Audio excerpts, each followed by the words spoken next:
The government, it's the government, the government, it's the government, it's the government, it's the government, the government, government, the government, it's the government, it's the government, the government, it's the government, it's the government, it's the government, the government, government, the government, it's the government.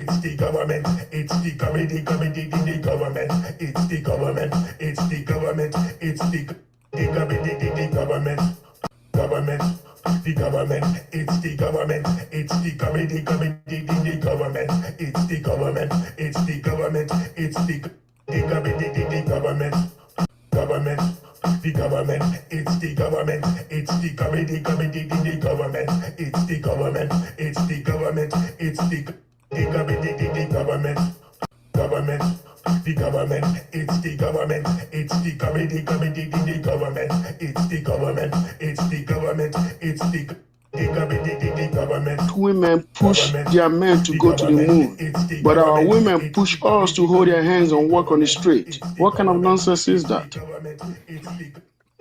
He's telling the truth. I'm an engineer, and I know very few black men are in engineering school. Most black men in engineering school today are foreigners, but I don't like that. I want more black men from here because I'm going to go back to Nigeria someday to do something in Nigeria, right? No, you're not. Nigeria Nigeria suffers from brain drain, not more than Guyana or the Caribbean, but it suffers from brain drain. And you're not going to do anything back in Nigeria. Nigeria is a hellhole. Okay, corruption, and don't worry, we're going to tackle Nigeria in a second. So he just talked about he's an engineer, and most engineers uh, in this country, he says, are foreigners, black immigrants. Now we'll go over what that's the reason why there's a shortage of FBAs, ADOS, who are black engineers. But let's talk about why there are a few engineers, black engineers from the continent, right, that appears that they're doing better than FBAs here. Okay, that's called something, my boy. You were selected. You were hyper selected from your country.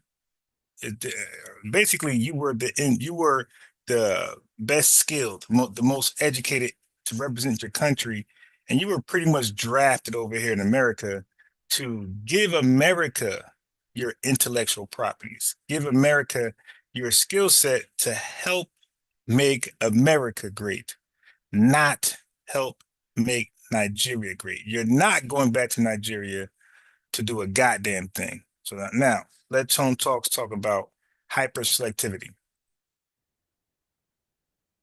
Recent immigrants to the U.S. are diverse with regard to selectivity. Hyperselectivity refers to a dual positive selectivity in which immigrants are more likely to have graduated from college than non-migrants in sending countries. So go read this because we kind of went through it. But these people from Nigeria, from Cuba, from Asia, many parts like China and India, they're all hyperselected. So don't let them talk to you about culture. Hold on 1 second. All right. So run that back once. But I want black men in engineering, and I know very few kind of nonsense. But our women push us to hold their hands and walk on the street. What kind of nonsense is that? He's telling the truth. I'm an engineer, and I know very few black men are in engineering school. Most black men in engineering school today are foreigners, but I don't like that. I want Recent immigrants to the U.S. are diverse with regard to selectivity. Hyperselectivity refers to a dual positive selectivity in which immigrants are more likely to have graduated from college than non-migrants in sending countries. So go read this because we kind of went through it. But these people from Nigeria, from Cuba, from Asia, all many parts like China and India, they're all hyper selected. So don't let them talk to you about culture. Hold on 1 second. Right. So you got these hyper selected Nigerians or blacks that come over here and they do well without considering, you are representing the brightest minds of your country. You are representing the most skilled of your country. You're coming to America to give us your intellectual properties. So think about it. You're taking your elitists and you're dropping them off over here in America amongst FBs altogether. Our worst, our middle, and our best. How about you take your elitist class and compare them with our elitist class? Not your best, and then say, hey, let's compare our best to your whole, which is a tether argument. Okay, and it's a argument that a lot of people outside of black immigrants like to argue when they come over here, to compare a small percentage of themselves that don't represent, by the way, his intellectual properties do not reflect or represent the whole of Nigeria. We're going to talk about the whole of Nigeria. And even the Caribbean, when they come over here, that are, I can't even say hyper selected, but let's say high selected or hypo selected to come over here. Again, you are the best representation of your country. And we're going to talk about that in a second as well. But let's first keep getting conquering these talking points. Around and say Africans are doing what? Did I stop you from going to school? Am I the reason your asses are uneducated? Am I the reason you can't secure a job? Damn, when I listen to some of you speak at times, I just don't know. I just think you niggas are dumb. Like, I just feel you niggas are damn stupid. Like, this is 2022. You still have the mindset that Africans are your problem. Funny enough, Africans only make up 1% of the population. Okay, so another Nigerian man. This is why I'm biased sports. I'm also FBA defensive unit. I say that there really can't be no true alliance with the diaspora or the continent. There just can't be, because the hate that comes from them solely, we respond to the hate, and they try to lump us up all together as a back and forth. There's no back and forth. We don't think about you guys at all. Our problem in this country has always been white supremacy. You guys come over here with us on your mind. You're, like you said, you're 1%. We don't think about you. We're trying to compete and close the wealth gap between FBA and white Americans. You're not on our mind at all. You don't move our needle at all. But when you come over here talking your trash and have these white supremacist views about us, that's actually outdated. A lot of y'all white supremacist views are the views of white supremacy like during like the 80s and 90s. Like, update your white supremacy views on us. So when you come with that, and then you cosplay as us, and then you have all these social media platforms depicting us in the most negative ways possible, you become you by doing that, you get on our radar, and as a result, you become a target. So don't cry foul then. When we finally pay you attention, now you want to go back invisible. It's too late. It's too late. So now, again, you have a small group of Nigerians blacks from the diaspora that are hyper selected, high selected, hypo selected. So meaning that they represent the intelligence of their country, the elitist status of their country. They come over here. So it's the best their country can offer, basically. They come over here and try to compete with us as a whole, meaning our best, our middle, our medium, and our worst. What about the rest of your country? You don't represent. You represent. You don't reflect the intelligence of your country. So whatever skill set you have, whatever education you have, you are the anomaly of your country.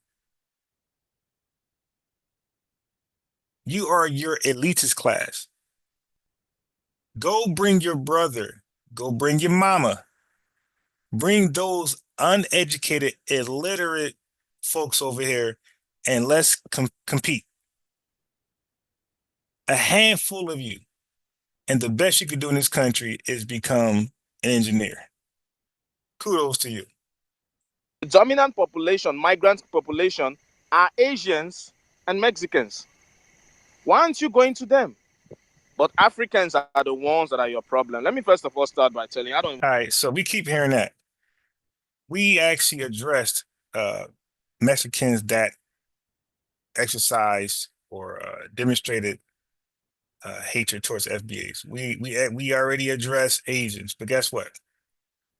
They don't cosplay as us. And if they did, it's easily distinguishable. The problem with you guys and the threat you guys present is that you can cosplay us and fool the world that you are actually us. You even could fool us. All right. Now, let's talk about Nigeria. Not just talk about it. Let's learn about Nigeria. Since you guys are over here doing so well. A handful of you. 50.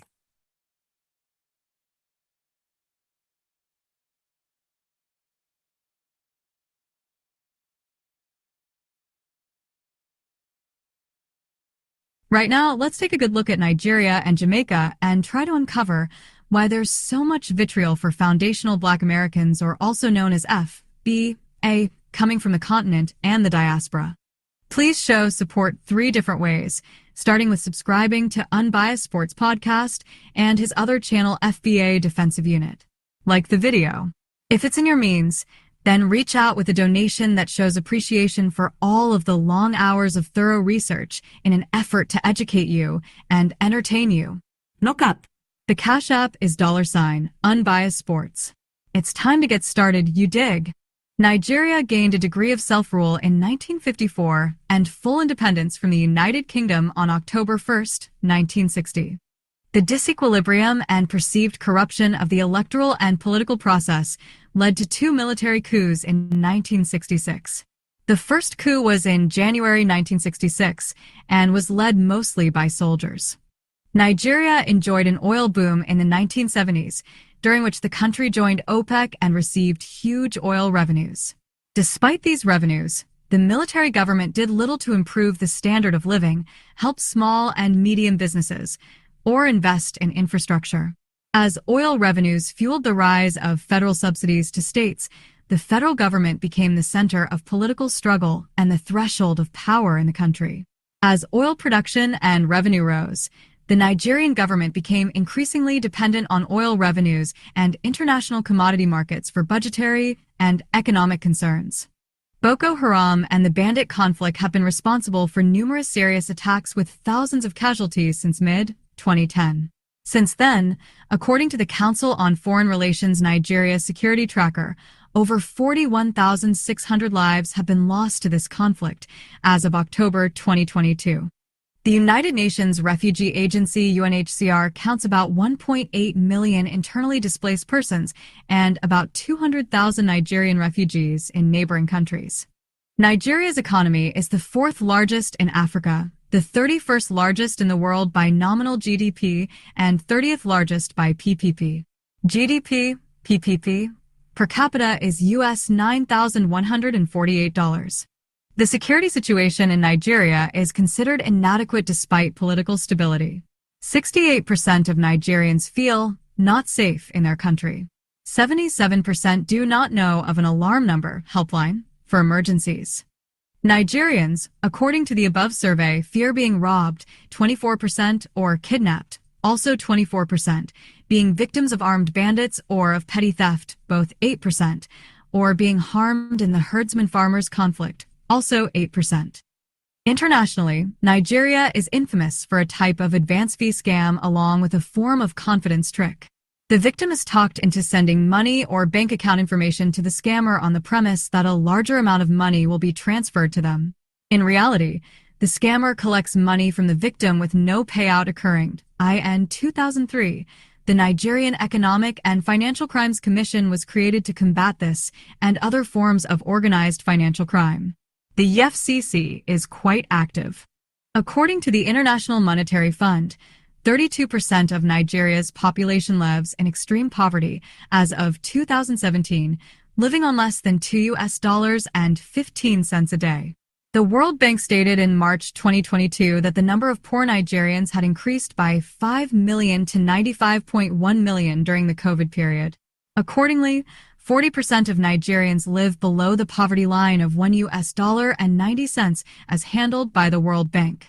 Despite the undoubted existence of slums in Nigeria, for example, the fact that 92% of men and 88% of women in Nigeria own a mobile phone is difficult to reconcile with the poverty percentages published by the IMF and the World Bank. Nigeria's human rights record remains poor. According to the U.S. Department of State, the most significant human rights problems are the use of excessive force by security forces, impunity for abuses by security forces, arbitrary arrests, prolonged pretrial detention, judicial corruption and executive influence on the judiciary, rape, torture, and other cruel, inhuman, or degrading treatment of prisoners, detainees, and suspects, harsh and life-threatening prison and detention center conditions, human trafficking for prostitution and forced labor, societal violence and vigilante killings, child labor, child abuse and child sexual exploitation, domestic violence, discrimination based on ethnicity, region, and religion. Discrimination based on sex is a significant human rights issue. Forced marriages are common. Child marriage remains common in northern Nigeria. 39% of girls are married before age 15, although the Marriage Rights Act banning marriage of girls under 18 was introduced on a federal level in 2008. 293. There is rampant polygamy in northern Nigeria. 294. Domestic violence is common. Women have fewer land rights. Maternal mortality was at 814 per 100,000 live births in 2015. Female genital mutilation is common, although a ban was implemented in 2015. At least 500,000 suffer from vaginal fistula, largely as a result of lack of medical care. Most Nigerian literature is written in English, partly because this language is understood by most Nigerians.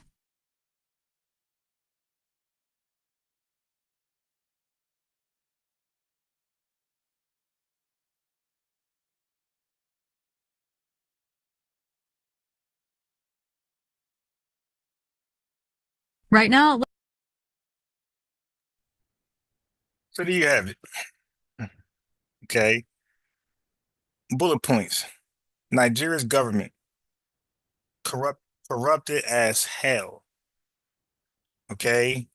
What was that? 60% of Nigerians feel like it's not a safe country.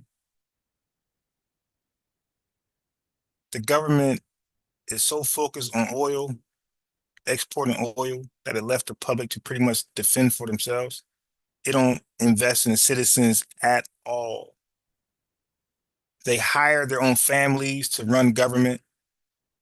They don't hire the best, most qualified people. So he comes over here, or Nigerians come over here. They get an education. They can apply that back in Nigeria because education doesn't mean anything. It's about who do you know? Who are you related to? It's a bloodline thing over there. They make the GDP is what, $9,000 a year? Okay, you're really competing with us. Scamming. is part of their wiki, part of their Britannica. That's hilarious. Women's click mutilations. That's primitive. Girls under 18, under 15, forced to marry. These child PDFs, full of them. 40% of Nigerians make $2 a day. Excessive police brutality and child sexual exploitation. And they come over here thumbing their nose up, looking at our collective. Again, a few of them are hyper selected because America's all about brain gain. Okay? Pause, straightening. So they will draft the best. They did it in Journey with the scientists. They will draft your best to come over here and help make America greater while your homeland suffers. They don't benefit from your intellectual properties while you're over here. And then you claim you're going back. You're not going back. You're not going back. Because again, your intellectual property means nothing over there. It's all about who are you related to and who you know. That's who can help change things over there, and nothing will change. It's a shithole. Okay. So now let's not leave Jamaica out. All right. So let's go Jamaica.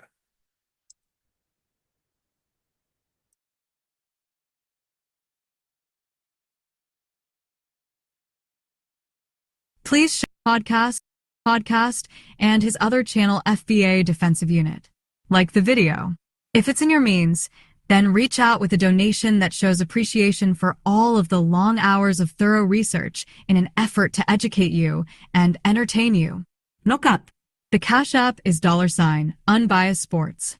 It's time to get started, you dig? Jamaicans achieved independence from the United Kingdom on August 6, 1962. Jamaica's economy is heavily dependent on tourism. It has an average of 4.3 million tourists a year. By the beginning of the 19th century, Jamaica's dependence on slave labor and a plantation economy had resulted in black people outnumbering white people by a ratio of almost 20-1. Although the British had outlawed the importation of slaves, some were still smuggled in from Spanish colonies and directly from Africa. The population in 1834 was 371,070, of whom 15,000 were white, 5,000 free black, 40,000 colored or free people of color, mixed race, and 311,070 were slaves. The resulting labor shortage prompted the British to begin to import indentured servants to supplement the labor pool, as many freedmen resisted working on the plantations.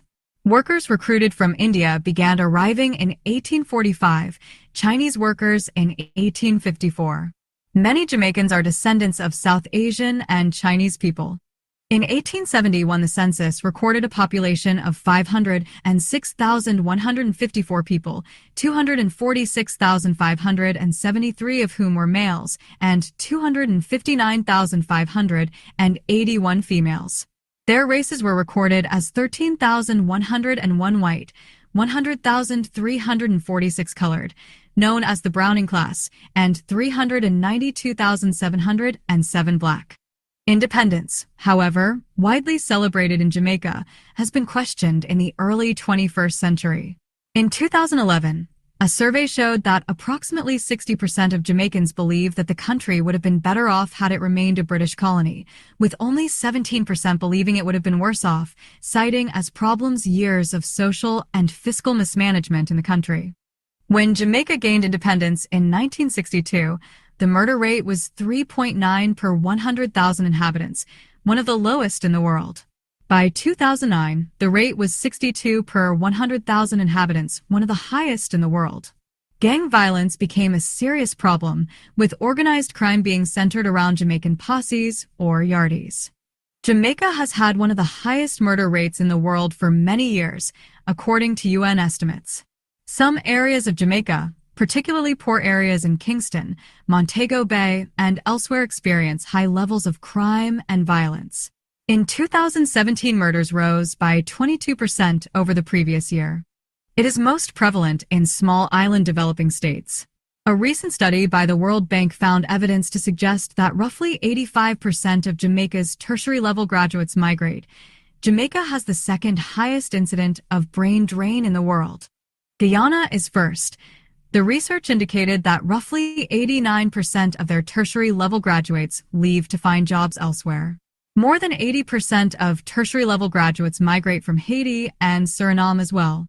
There is also another aspect of brain drain called brain waste, where migrants from one area to the next end up working in an environment where they never get the opportunity to apply their education, qualifications, or skill set. Brain drain involves the loss of valuable human capital that is necessary to help a country grow and develop. It is important for countries to have knowledgeable experts, technocrats, undertaking particular tasks, people who are competent at their jobs, who are capable of completing these tasks more efficiently. If not, the country will remain underdeveloped. A more knowledgeable and skilled economy is capable of making more informed decisions, which reduces wastage and maximizes efficiency and output. In Jamaica, corruption within the government is pervasive and entrenched in Jamaican society. Jamaican politics is overrun with corruption, and this is common knowledge among Jamaican voters. This corruption has led to a gross increase in government mistrust, poverty, gang violence, and is an overall detriment to Jamaica's reputation as a peaceful paradise. The government has consistently used forceful tactics in an effort to gain votes, and wins elections because of these illegal acts. Corruption in the Jamaican government is a direct threat to democracy, and the effects are results of democratic erosion. Government corruption is widely understood in the minds of Jamaican voters. According to an article published in The Gleaner, a popular Jamaican newspaper, surveys constantly show that upwards of 70% of Jamaicans believe they live in a corrupt country. Gleaner, 2020. Corruption cripples democratic thinking and instills a level of fear in citizens who wish to exercise democratic participation. This was exemplified perfectly in Jamaica's most recent election, as it had one of the lowest voter turnouts in Jamaican history at 37%. BBC 2020. Jamaican citizens, being privy to the corruption within government, feel helpless in the effort to combat it. This results in lower voter turnouts, as many citizens decide not to vote. This fear to express political opinion contributes to the notion of Jamaica as a flawed democracy, a rating given to the nation by the Economist Intelligence Unit in 2016. Far before Jamaica received this title, there were already multiple chinks in the armor of democracy. In May 2010, former Jamaican Prime Minister Bruce Golding was referred to as a criminal affiliate of Christopher Coke, a hunted drug lord that had evaded police capture with the assistance of Golding while he was in office. However, their relationship was far from one-sided, as Golding's Jamaican Labour Party, JLP, was voted into power through Coke's murderous and strong-arm tactics. Esposito, Schoen, Martinez, 2010. Corruption is not only prevalent in the government, but in the police department as well. This corruption has become the catalyst for a surge in gang-related violence, with 80% of illegal activity in Jamaica being gang-related. Due to the lack of trust in the police force, Jamaican citizens turn to local gangs for protection and monetary aid.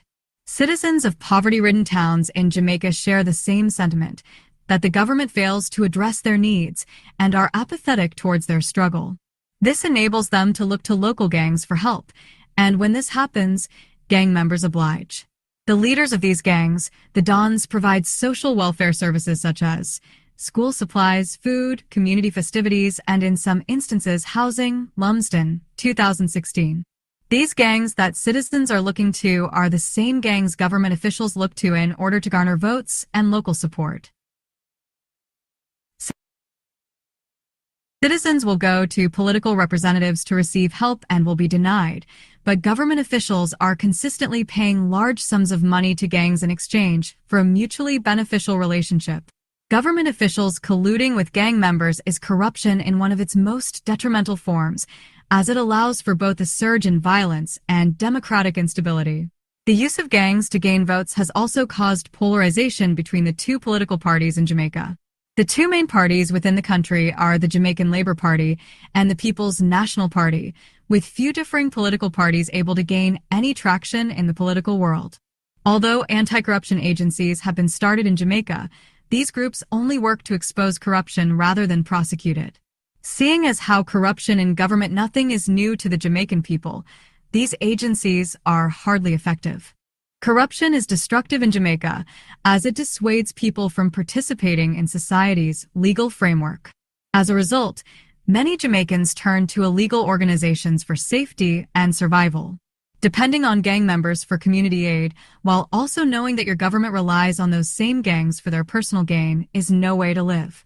However, it is the reality in Jamaica. I think that if a multifaceted approach is not taken against corruption, it will never stop. Jamaica needs to develop a plan that prosecutes corruption as opposed to only investigating it. If not, there will continue to be panic in paradise.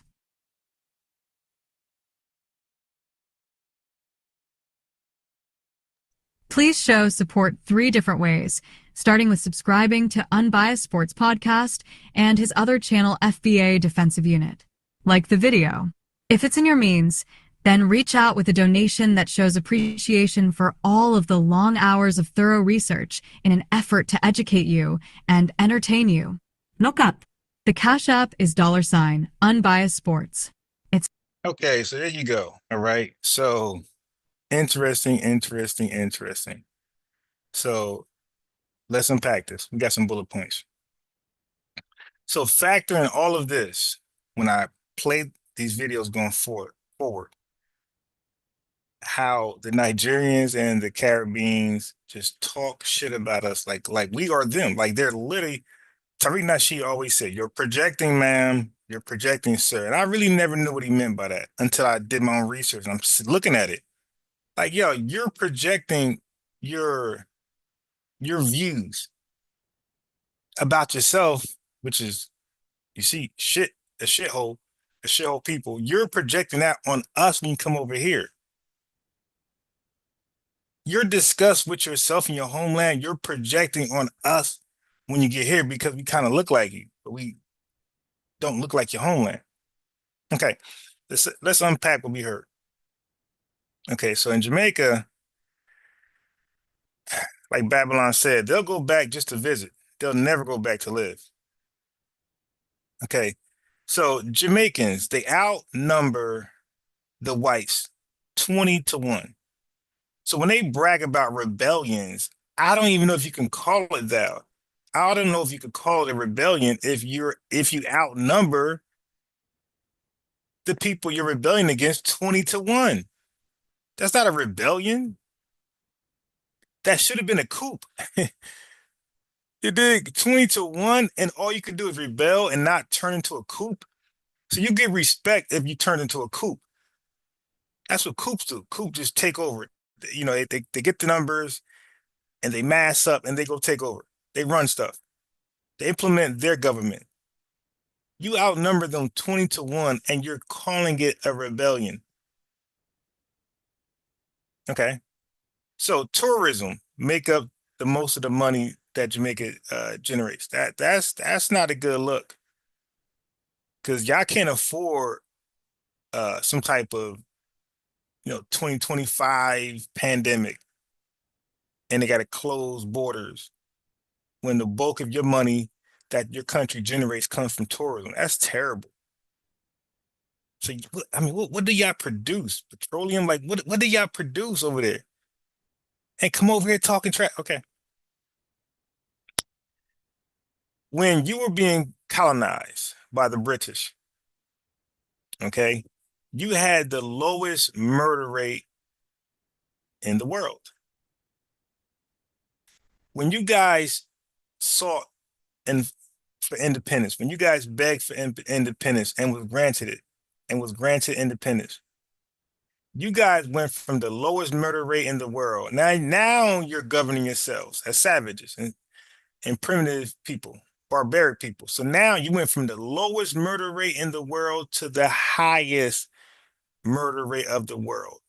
So when they come over here, okay, I already can, illegally, legally, and they say, hey, look at Chicago. I got news for you. Chicago is a city amongst so many hundreds of cities, right? You guys are the Chicago of the world. Do you get that? You are the Chicago of the world. Jamaica is the Chicago of the world. You're comparing a Chicago city to a country. As a result, 60%, they did a poll in 2011, 60% of Jamaicans said they'd rather be under British rule than to be independent. And you guys have a nerve to say we are the worst representation of blackness in the world. 60% of you rather be under the rule of Zaddy than to be independent. That's why don't let these guys talk about Jamaica's pride. These guys are, they don't have any pride. They are quick to drop that flag. Case in point, watch this. They are quick to tether on another identity. They are really, really quick to tether on another identity. I'm going to show you. Case in point. Why do I never, why are we doing this clip? I'll come back to that. Matter of fact, I never got the clip ready. These guys want to be under colonial rule, 60%. This is 2011. 60% of them said we would rather be under colonial rule. You guys are too quick to drop your identity and you want to be British. You want to be British. You want to be Canadian. You want to just be American. You don't even want to add the Jamaican. And you guys talk about FBAs. Hey, man, why don't y'all add the African? Well, why don't you add it? Why don't any country in the diaspora add it? Why don't the continents of Africa add African in their ethnic identifier? When you speak to an Ethiopian, they say, I'm Ethiopian. They don't say I'm African Ethiopian. They don't say I'm African Sudanese, African Somalian. They just say I'm Somalian. But at least we say we're black. You don't even want to say that. You just say I'm British. Like we say we're black Americans to differentiate from white Americans. We're different from them. We're dividing from them. We're delineating from them in the sense of being American. You guys just say you're American. You guys just say you're British. You guys just say you're Canadian. You want to drop the whole Jamaican Canadian. All right. So I got something for you. You said we are the worst representation of blackness in the world. But I'm going to tell you what we don't do. We don't drop our identity. We are proud to be ADOS. We are proud to be an American freedman, an emancipated person, and we are proud to be FBA. Okay? Can you say the same thing about yourself? Babylonian said, corrupt, having or showing a willingness to act dishonestly in return for money or personal gain. So he defined what corrupt is. When they talk about corrupt government, corrupt society, corrupt politics, corrupt people in Jamaica, he defined what that really means. Having or showing a willingness to act dishonestly in return for money or personal gain. Okay. So what else is going on? Cassettes and records. I've been up since 5 a.m. working on this because I knew last night I ended the live early because I knew I was getting sleepy. I said, yo, let me not force it. I like black excellence. I like FBA ADOS excellence. So let me do it right. Jamaica, you guys have the second highest incidence of brain drain and brain waste at 89%. Guyana's number one. What is brain drain? Well, in short, fleeing, leaving your country never to go back at 89%, Jamaica. 89%. You guys don't want to be there, but I gotta give you guys credit. You did it. So you did a poll. You said that you would rather be under colonial rule than to have your independence, which is the most shameful thing a human being can ever say about themselves. Who would rather be colonized than to be independent? That is a buck broken mentality. So when we hear these guys come over here and talk about us, keep these things in mind. The Nigerians, women's clique mutualization going on. What is that? Okay, Nigerians, they are stealing from themselves. Like they can never level up because their major exports oil, but because of that, they abandon all other agriculture and other resources. So if you're not selling oil in Nigeria, you ain't making money. So as a result, what's going to happen now? They're going to try to sell oil. So they are busting the pipes. They're undermining their country's source of income. They're siphoning the oil from oil pipes and then undercutting their own country. They're going to meet people on the docks selling black market oil to these other foreign nations. They're undermining their own country for personal gain. Corrupt. They are corrupt. All right, so now I'm gonna get to my boy in a second on the prime minister. One of their prime ministers was bought by a drug lord.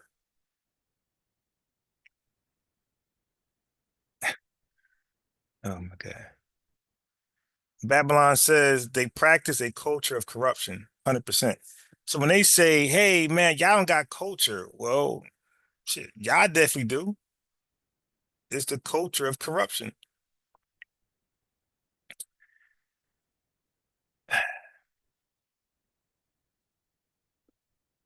Chicago is Beverly Hills compared to Jamaica. That's what I said.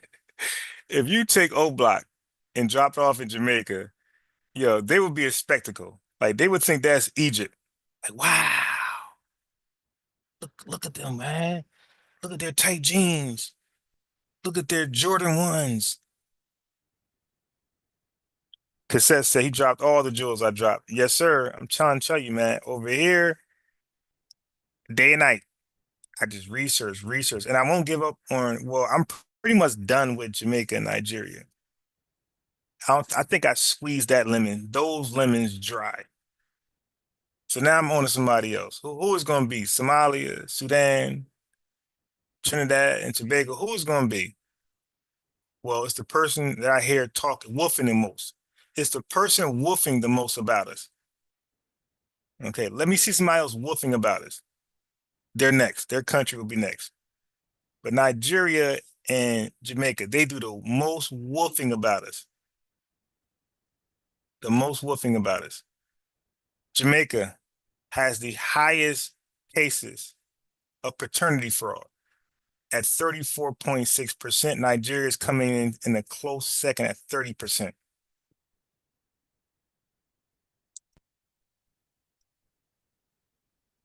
They're brothers, 30%. Nobody in the world is remotely close. So you're looking at 34%, 34.6%, you're looking at 30%. Canada and the UK are at 2 point and 1 point, 2 and 1 compared to 30 and 34. So that means that three out of 10 men, or 3.5 men out of 10, in Nigeria and Jamaica that has a child is most likely not the biological father, unbeknownst to him that he's been part of a paternity fraud by the mom. She blamed the wrong lane. She blamed the wrong lane. They call that when a guy is raising a child, unbeknownst to him, criminally, in a case of paternity fraud, that is called a jacket. You become a jacket father.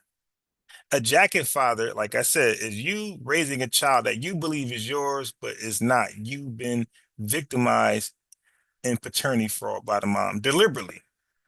It was no mistake. Deliberately, you were chosen. So now you're wearing a jacket. They call it a jacket. Now you're wearing a jacket. Wearing a jacket represents you are responsible financially, uh, psychologically responsible for a child that's not yours, unbeknownst to you. You are a jacket father. So when you go to these guys' spaces and when they come over here, thumbing their nose up, running their mouth, trolling, you ask them how many jackets you got back in Jamaica. Because these men be having three. They don't just have one jacket. Like they're not targeted by one woman. They're targeted by several. So one man can have 7 jackets, 7 kids, none of them belong to him, but he's financially obligated and emotionally obligated because she fingered him out. The government holds them reliable, responsible. As you can see, it's a corrupt government. Okay, so now I want to get to my boy who tried to change his Jamaican identity for a Caribbean identity. He dropped the flag, he dropped the pride. None of those guys got Jamaican pride. 89% of them were trying to get out the country to go tether on somebody else's history and then pretend to be them. What else we read? They are the Chicago of the world, and they got a nerve to point at Chicago. Like, are y'all serious? Keep in mind, in 1962, they got their independence. But by 1965, they were fleeing to America and Canada. 3 years of independence, and they were done. They're checking out. Sir, here's your room key. I'm out. I'm out. I'm out. I'm coming to America. I'm some Eddie Murphy. I'm coming to America like Eddie Murphy. You dig? They were out. 89% of them do not want to be in that country. So now let's look what happens. So I explained brain. Well, the video explained brain gain and brain waste. So let me just cover it real fast. So brain gain is America. We're receiving the intellectual properties of all these fleers from all over the world, and they're helping to make America greater.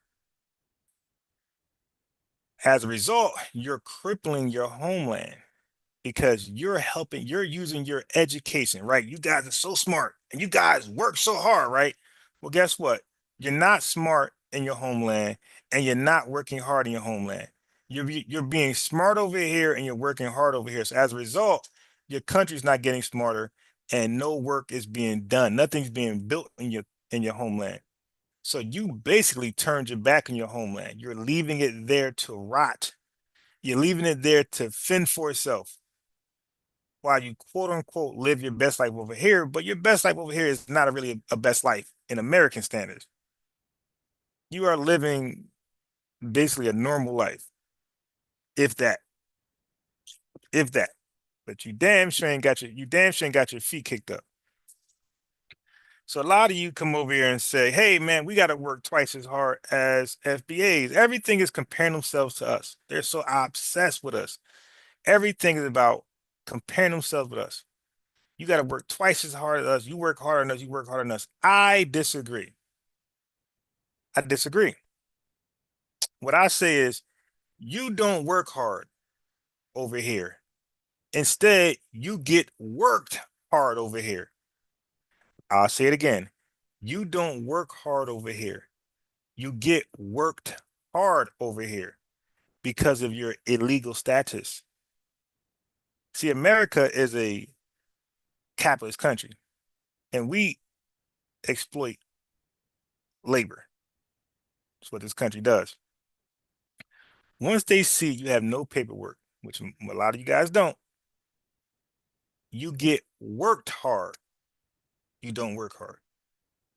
Working hard is a voluntarily self-prideful thing that a person would do to show their wealth, right? Their wealth and accumulating wealth for the job, but they really show their worth.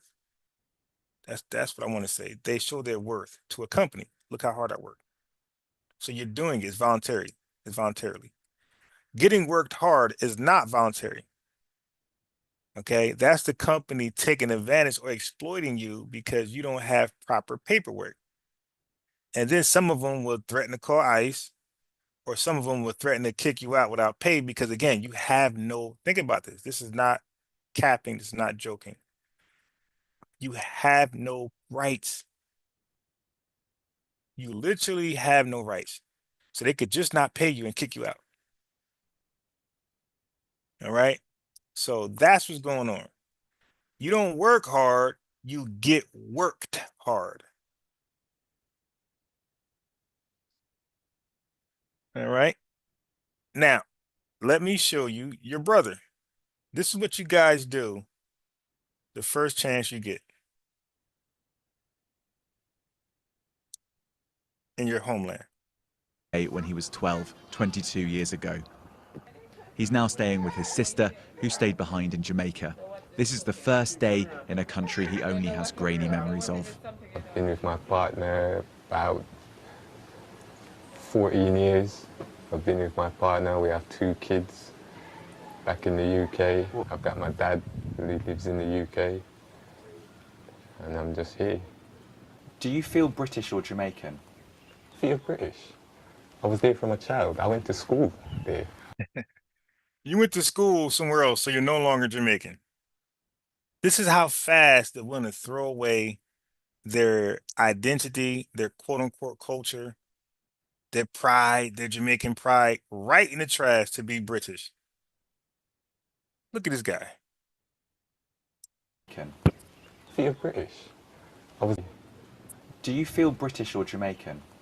I feel British. I was there from a child. Do you feel British or Jamaican? I feel British. I was there from a child. Do you feel British or Jamaican? I feel British. I was there from a child. One more Do time. you feel British or Jamaican? But we want this in slow motion because we really can't believe what he just said. I feel British over Jamaican. I feel British. I was there from a child. I went to school there. I went to college there. I spent my whole life there. I highly doubt you went to college, my boy. So now, why is he back in Jamaica? Right? Right? Because you can take you can take the corruption out the country, but you can't take the country out the corruption. All right, here we go. Even my clothes, I have no clothes. I came here with one little plastic bag with 2 pairs of jeans in it. So everything is still in the UK. Rayan was convicted of burglary 3 years ago and spent 12 months in prison. Since then, he's been fighting his deportation to... So this guy, what happened to we got to work twice as hard? What happened to we got to work twice as hard? You're in the UK for a better life, better opportunities, and you're over there committing armed robberies. You're over there committing armed robberies. What happened to this? We work twice as hard as FBAs. All this cat. All right. Let's move on.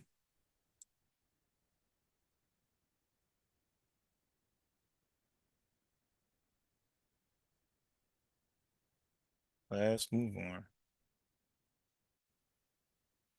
You ever wonder why they traveled to Ellis Island and not to the deep south where we were? 97% of FBAs, when these black immigrants came over here, 97% of us were in the South. We were not in the North like that. In New York, like we made up 4.7% of the population in New York. We were in the South. These guys came, they took that little rowboat and they Euro stepped to the North, to New York. They skipped the South. They delineated. They were divisive first. Why do you ain't come to the South and help us out, build an alliance with us? Now, we could have really been one. You chose to go to the North, New York, so they literally have no Southern experience. And this is why they don't have swag. This is why we can see them for who they are. They're not like us. They don't have that Southern stamp. You need that Southern experience in America. This is why they can't sit right. They can't walk right. They got to look at us to see how to walk and sit and talk with your hands and talk with your head, how to roll your eyes. They got to look at us. They got to cosplay. All this stuff comes from the South. All right. So let's get rid of that. And now we heard about Nigeria. We heard about Jamaica. Now look at this fool right here.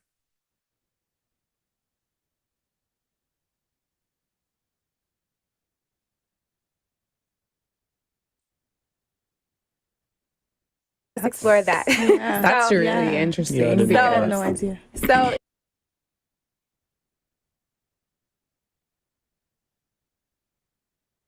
My fault. YouTube trying to crash on me. Let me just reset that.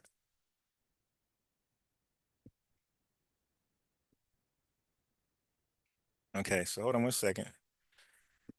Hold on. All right, I gotta read the chats a little later because I'm getting a little distracted. So all right, let me stay focused. I read it because the chats is funny. It's too tempting to read. I'm over here giggling. But let me stay focused. I have this tweet by McBeanie_, and they said African Americans are by far the worst representation of Black people. They are obnoxious, self-righteous assholes that make people's lives a living hell anywhere they go. And then she got like 390 likes. Is she also Black? No, I don't know what she was. But This is Okay. what she said. Yeah. Wow, Mhm. that's really a lot of hate. I feel like I don't even really feel that way. I feel like Okay. So she said, so this Jamaican woman who's responding to the hateful comment in some type of social media platform. She admitted that the words were filled with hate and they were harsh. that mom would say, because I'm obviously like American, right? And I'm born and raised like in New York. So I have a lot of like culture, you feel me, from America. But like my mom would agree with that comment. She would agree with that post. She would. Okay, so she just said that those words were full of hate and they were harsh. And then she said, my mom will agree with those hateful words directed at FBAs and those harsh words directed at FBAs. So we don't want to hear about this goes back and forth. These are parents who are coming over here with that hatred and those harsh words and accepting those things in their kids.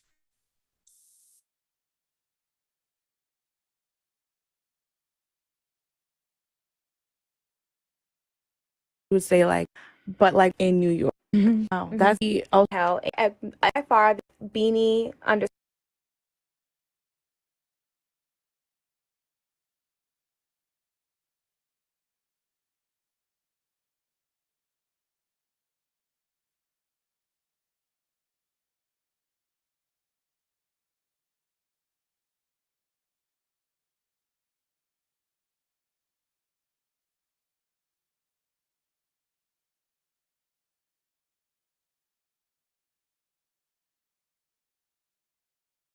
underscore. And they said African Americans are by far the worst representation of Black people. They are obnoxious, self-righteous assholes that make people's lives a living hell anywhere they go. And then she got like 390 likes.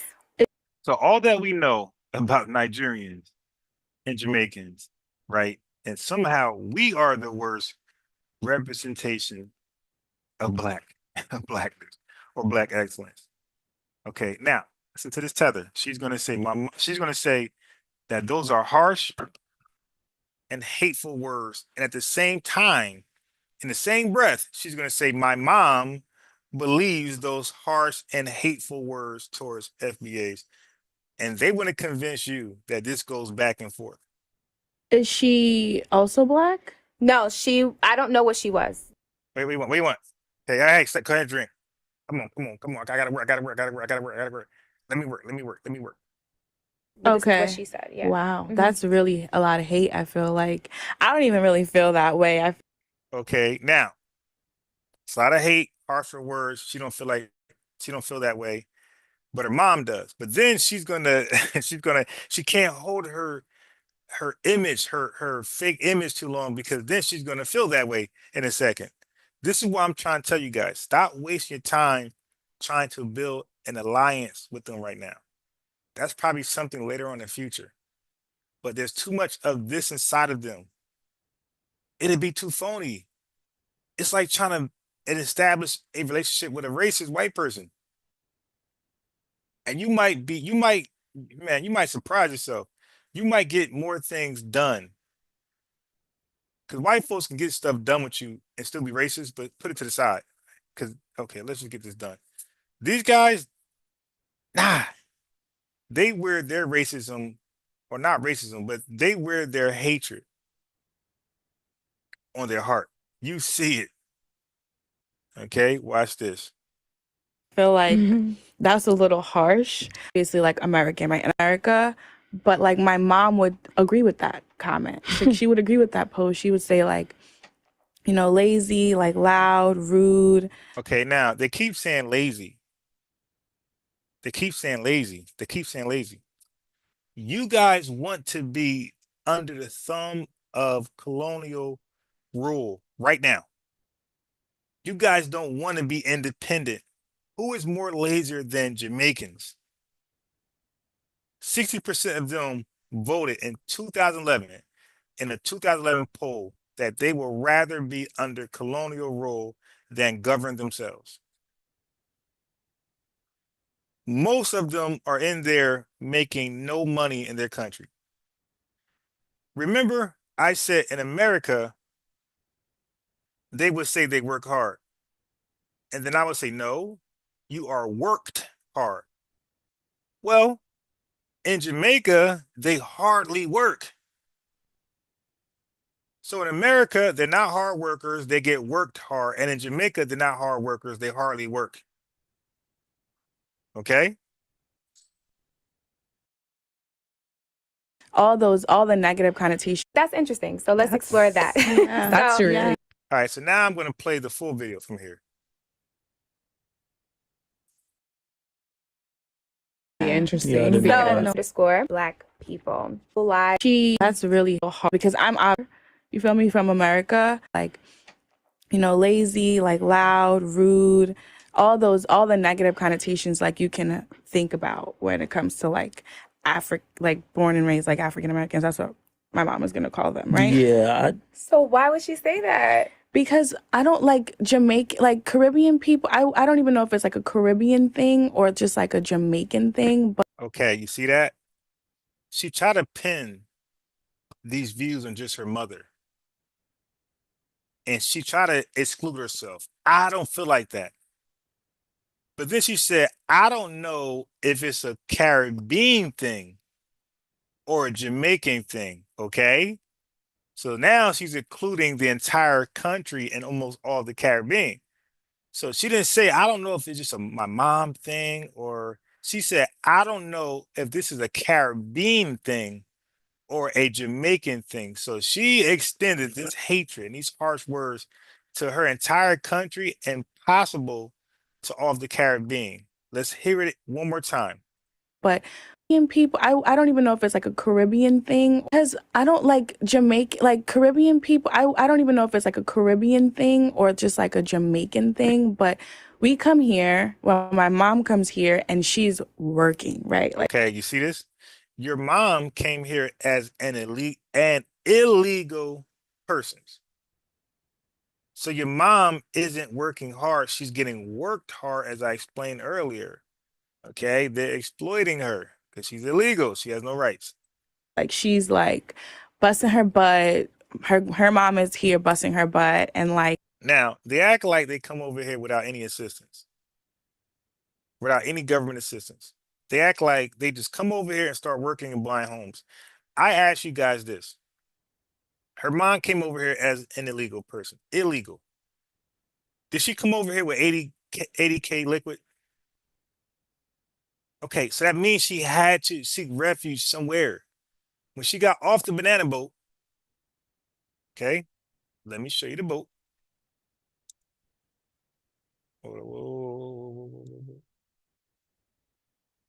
Okay, so when she got off this boat right here, did she have a suitcase full of money? So that means that this boat pulled somewhere. It came to shore somewhere. So you went from wet feet to dry feet, and you're going somewhere. You're going to seek refuge. You got cash to buy a house or just rent somewhere. Well, you can't rent. You got no paperwork, and you can't buy a home. So how are you getting housing? Let's scratch our head. How are you getting housing? Oh, you're going to a neighbor's home?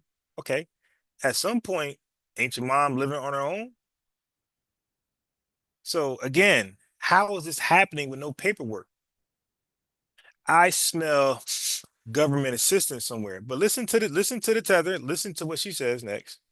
Okay, she's really like her black stereotypes are like outdated. These are like the 90s stereotypes. Like, update your update your stereotypes if you're gonna be good at it. there's this, and I'm from New York, so like I don't know about anything going on like in the South, but like we're from New York, we come here and like a lot of people are like, you know, living on like government assistance and all the All right, so let's deal with that. We're on government assistance. Now, first of all, when you go to right now, if you go to get government assistance, let's say you go to get WIC or SNAP, the line is going to be full of immigrants, right? I'll just be nice and say that. The line, as you as an American finally have a hard time, lost your job, whatever, got some kids, and you want to get a quick, you know what I mean, a quick little snatch, you know what I mean, a little snap, not even welfare, so snap. You got a newborn, you dig, you know, job ain't really, you go get WIC.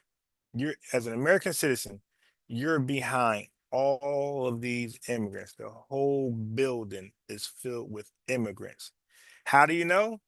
Because the security guard, they're saying this, hey, if you guys are, you know, an immigrant or whatever, come over here, this line over here, because what they're going for is other stuff, right? That you're not going for. So let's talk about that. So illegals can't really receive government by way of federal assistance. But what they're going to lie about is that they can get government, local, and state assistance. It's just that the federal government won't rock with them, but state and local governments will assist them. Okay. So now they can't get SNAP, they can't get TANF like that. But there are other food assistance out there that local and state governments provide for these illegals, and also there's other charities like the Red Cross and some Catholic churches that also um there are phone numbers they can call that just I mean I can give you the list.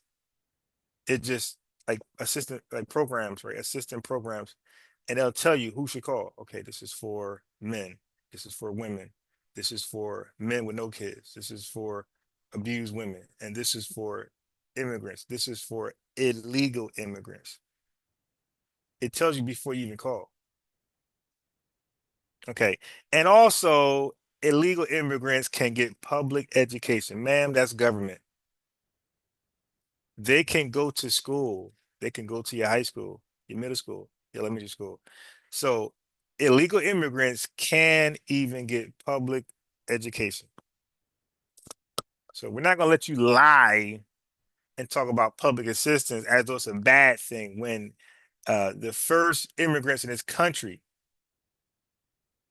was getting public assistance. Now, we're also going to unlock why are Black folks even getting public assistance? Are we as lazy as this tether thinks we are? Or have we been locked out of the wealth ever since ever since we came here?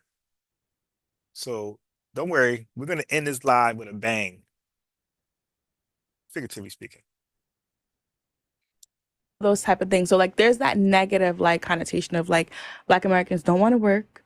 They don't want to get to it. They don't want to like get ahead in life and like Don't forget, she said, I don't know if this is a Caribbean way of looking at FBAs or is this solely just Jamaican? So this went far beyond her mother.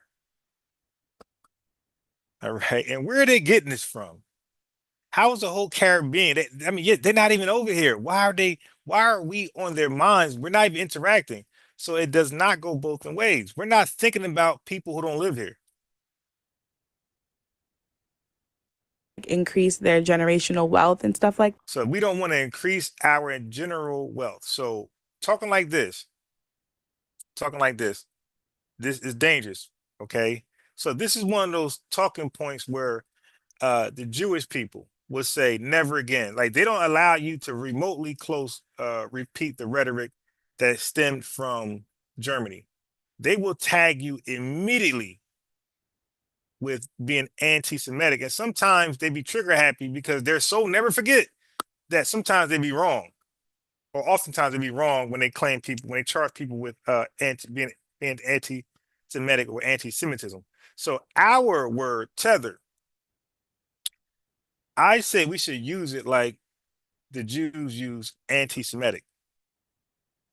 Anything remotely close, any talking points, any things you're saying about FBAs that was remotely close to those racist Southerners, racist slave masters, tether should be the word for you are anti-Semitic. You are anti-FBA. So tether,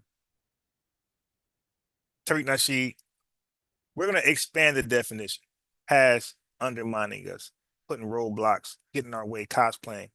We're going to say being anti-FBA, trying to redirect us back into slavery, just like the Jewish people don't want that anti-Semitic rhetoric because that is what caused their Holocaust.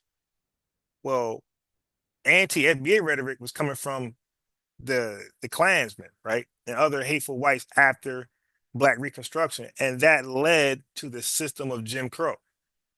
So anti-Semitism led to the system, or ultimately to the Holocaust. Anti-FBAism led to passing laws, Jim Crow laws, to harm us, kill us, and deprive us from equal rights and keep us without wealth, without money. So for this tether to come on here and talk like this about us, she's erasing Jim Crow. She's erasing redlining, housing discrimination. She's erasing the civil rights movement. She's erasing the legacy of slavery. She's erasing our entire past and looking at us right now on. This is dangerous language here. This right here, this type of rhetoric, this leads to Jim Crow laws. This leads to slavery, chattel slavery. That and like also my mom, she will discuss like things like when Marcus Garvey like came to America to like speak to Black Americans and say like, listen, you guys cannot let white people oppress you because Okay, so she talked about Marcus Garvey coming over here to America to lecture Black folks. Okay, so now let's talk about Marcus Garvey. So Marcus Garvey came over here, right?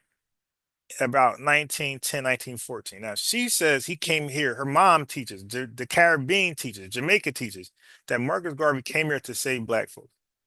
Ma'am, if Marcus Garvey came here to save black folks, he wouldn't have went to New York.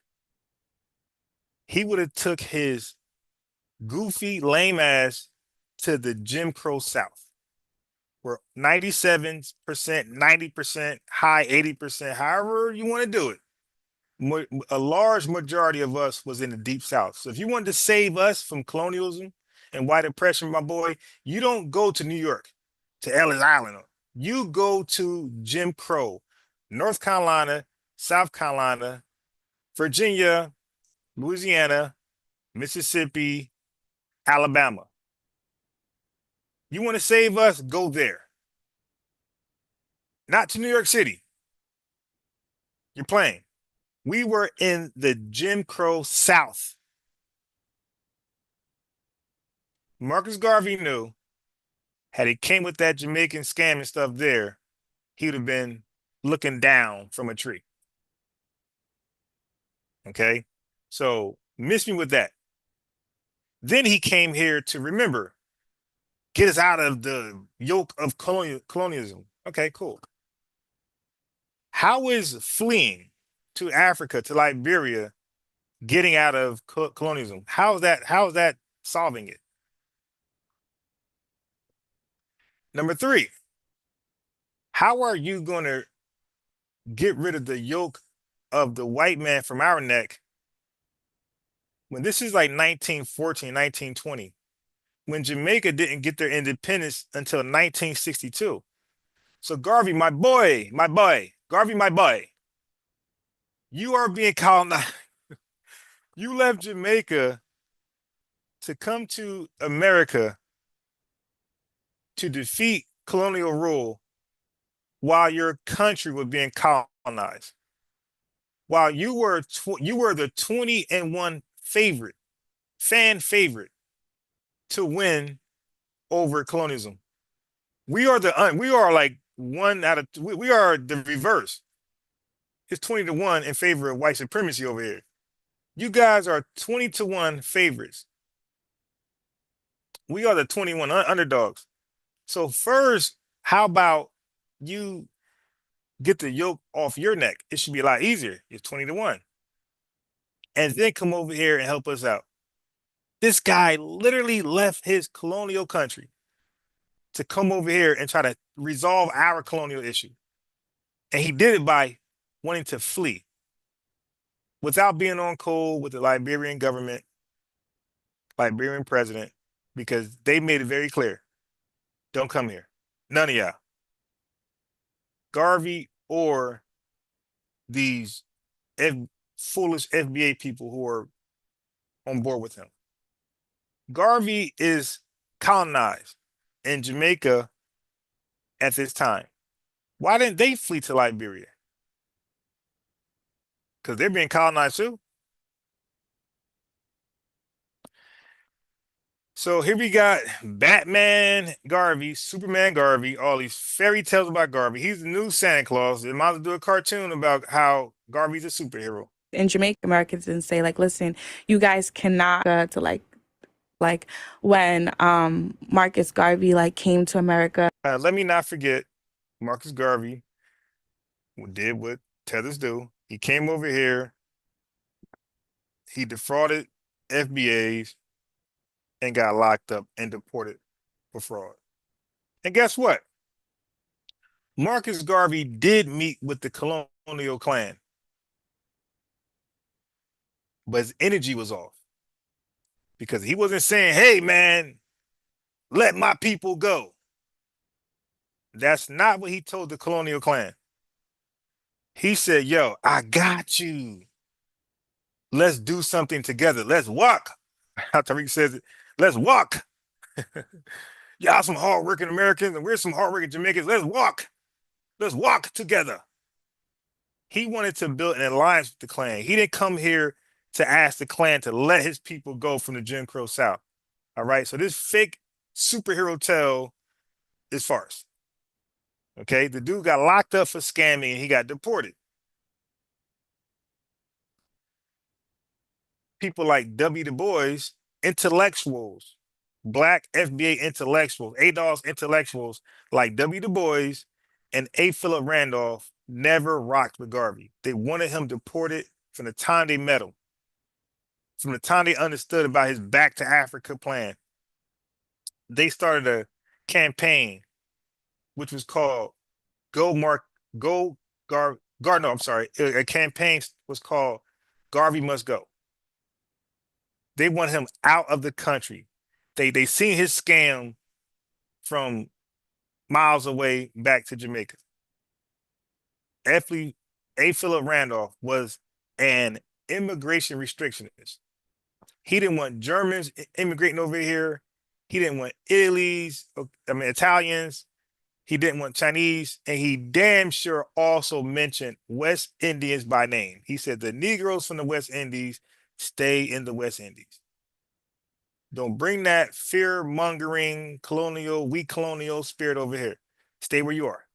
So A. Philip Randolph never messed with Garvey because he was an immigration restrictionist. He didn't respect. He fled from his country to come over here and try to get us to flee from our country. He's over here trying to promote. This is A. Philip Randolph. He's trying to promote equal wages, equal rights. He was a civil rights activist, right? So that's what he was about. He wasn't about fleeing. When you're a civil rights activist, you don't flee. You stand your ground. To like, speak to Black Americans and say, like, listen, you guys cannot let white people oppress you, because in Jamaica, we revolted against our slave masters. Like, we ran into the mountains, we created like nanny towns and stuff like that. So it's like, we kind of like we weren't taking it like slavery. We were not taking all that oppression. So there was, I think there's a lot there. All right. So now remember that hate that she just tried to pin to her mom, that she said she didn't have it in her heart. You just heard it from her heart. And she extended that hate to all of the Caribbean and Jamaica. Okay, so now we rebelled. Ma'am, how do you call a 20v1 a rebellion? You outnumber the white supremacists in your country 20-1. That's not a rebellion.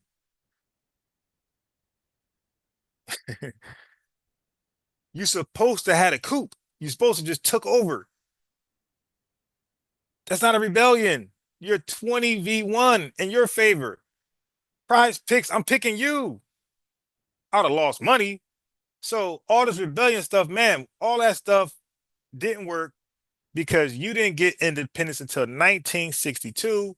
And when you got your independence by 1965, you were fleeing the country to never go back, creating brain drain and brain waste issues with yourselves and your people. Right? So that's the fact. That is the hardcore facts, not the lies and fairy tales you're telling.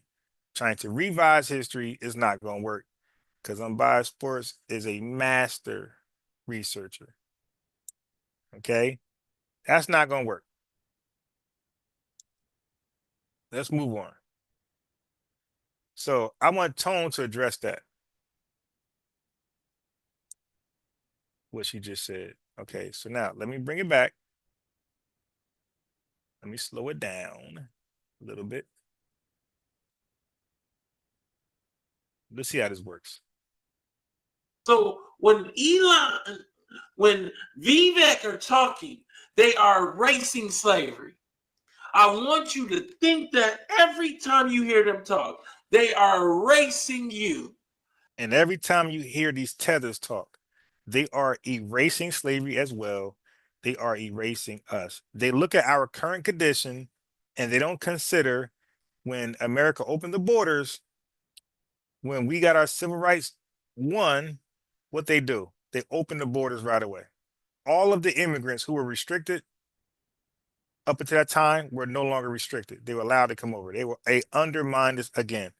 They never wanted us to like, okay, now we have equal rights, at least under the law. We're protected by federal government. Our rights are protected finally by force. Okay, let us thrive now. Let us live amongst ourselves and thrive. Nope. Here come the immigrants, and they're going to live amongst you, undermining us every time. But again, when you talk to Vivek's Elon Musk, like Tone said, but I extend it to almost all foreigners that come over here. They all erase our past: slavery, Jim Crow, convict leasing, parchment farming, peonage, all of it, redlining. They erase housing discrimination. They erase all of that, and they look at us as we are today. Every time they talk, they erase our history. You did not happen. For their argument to make sense. For their argument to make sense, you didn't happen. All of what I said did not happen for this tether argument to make sense. This Jamaican tether, for her argument to make sense, all this stuff never happened. They have to erase our history for their argument to make sense. Listen. Erasing you. You did not happen. For their argument to make sense, your life and your family's lives and the slavery and the Jim Crow and the slavery by another name, and it did not happen. They did not sit on the sidelines in the marketplace. It did not happen. They're trying to erase our history with these crazy talking points. Okay? Yo, we are literally by ourselves. Yo, these folks did not come here to build anything with us. All right. So last thing is this, because this is for the Nigerian guy played earlier. Oh, I'm an engineer. There's a shortage amongst FBAs with the field of engineers. Okay, here you go. 3.6% of Chinese non-migrants report having a college education, whereas 52.7% of Chinese immigrants in the U.S. report having a college degree. So what does that mean? That means that they come from the 3%. Okay, so y'all Nigerians, y'all come from the 3% of intellectuals in your country. Like the Chinese and also the East Indians. Y'all come over here, y'all come from the 3% of your countries, like intellectuals, elite. So now when they get here, you can't let them tell you that Chinese work hard. Of course, if you take the oppressive 3% and bring them here, they're going to look like they work hard. Bring over the other 97. Bring the dude doing the pit pat. Okay, so you hear that, Tethers? Bring over the other 97. Bring that guy that I played earlier that got deported from the UK for burglary. Bring that guy over here and tell me how hard he works. This guy's in the UK committing burglaries. He's supposed to be working hard, walking hard. He's in the UK committing burglaries. It's a lazy piece of trash. Bring those corrupt politicians. Bring those big madas over here. Bring those guys with the jackets. Bring your family. And let's see how hard y'all walk.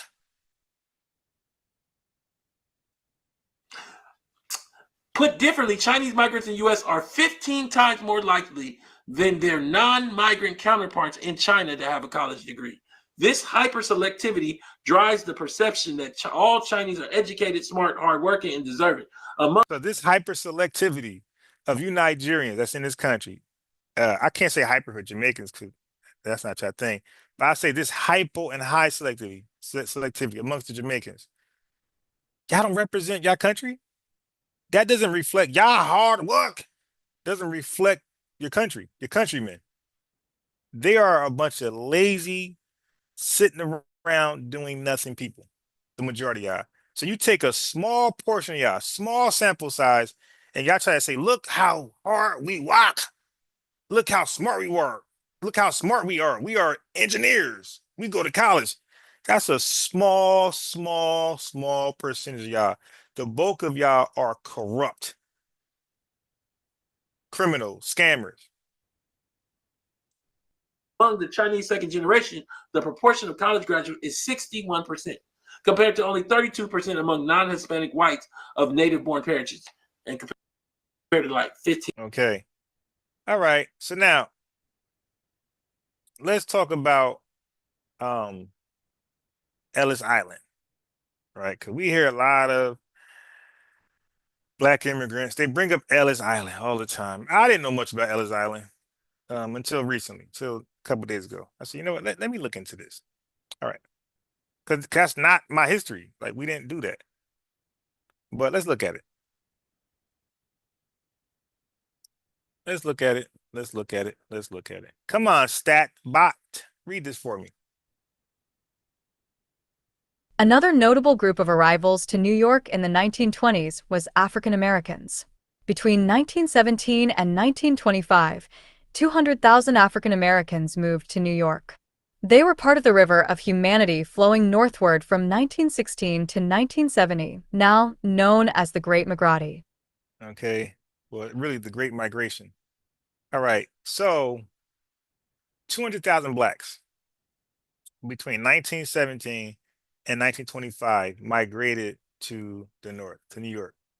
So when Garvey came, he's meeting these guys. He's meeting these guys who are seeking a better life, right? They are getting to the education, the better institutions, things like that.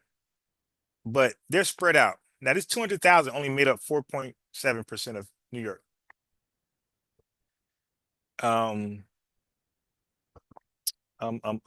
Garvey.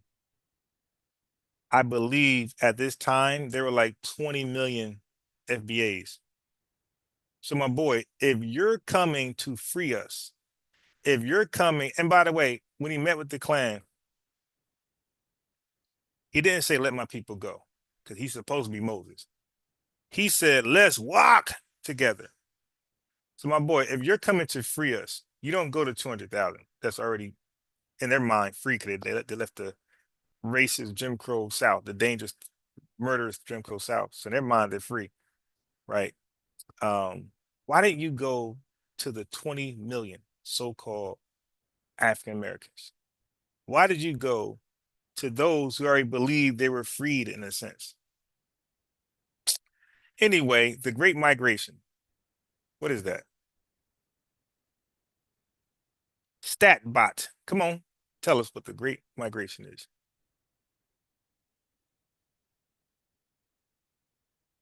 The Great Migration refers to the large-scale movement of African Americans from the rural South to urban areas in the North and West of the United States, primarily between 1916 and 1970, driven by the desire to escape racial violence, pursue better economic opportunities, and access greater educational options under the oppressive Jim Crow laws of the South.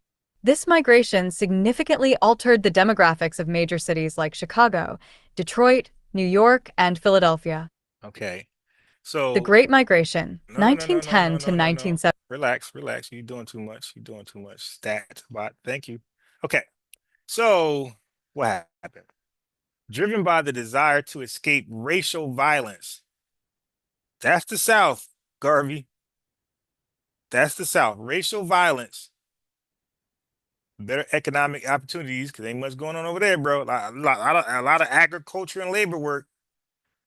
You and that banana boat sidestepped that. Y'all went to New York. The Industrial Revolution. Driven by the desire, I read that, and access greater educational options under the oppressive Jim Crow laws of the South. Oh, it said the South. Tiffany, you heard that? It said the oppressive Jim Crow laws of the South. We're talking about Mississippi, Louisiana, Alabama, Virginia, North Carolina, South Carolina. We're talking about states like that. All right. Okay. So now let's go further. Watch this.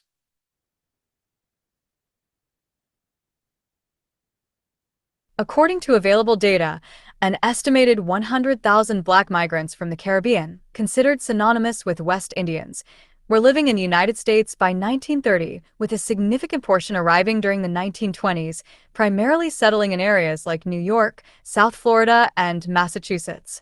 This wave of migration was largely due to opportunities with the United Fruit Company, which facilitated travel from the Caribbean to Boston. Fruit Company, South Florida. Oh, South Florida, the bottom of Florida. Okay. So we're getting somewhere. We're getting somewhere. We're getting somewhere. West Indians moved to South Florida in the 1920s for a number of reasons, including economic opportunities, labor shortages, and the expansion of the fruit harvesting industry. Hmm. The U.S. economy was expanding. The fruit harvesting industry. What's that?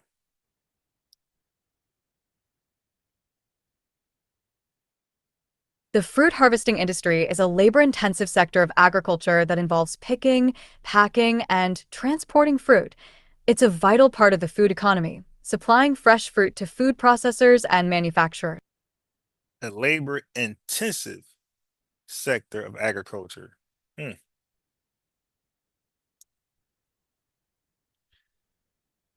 Let's go. So now, Marcus Garvey, did he arrive in New York illegally or legally? These West Indians, how many of you guys came here legally? Because it said 200,000 black folks and it said 100,000 West Indians. Half of you guys came to New York, sidestepped the Jim Crow violent South, and you went to the soft East Coast, Northeast Coast, like I called it, Tiffany. That's what it was compared to the Jim Crow South. They said the violent Jim Crow South. They didn't say violent Ellis Island.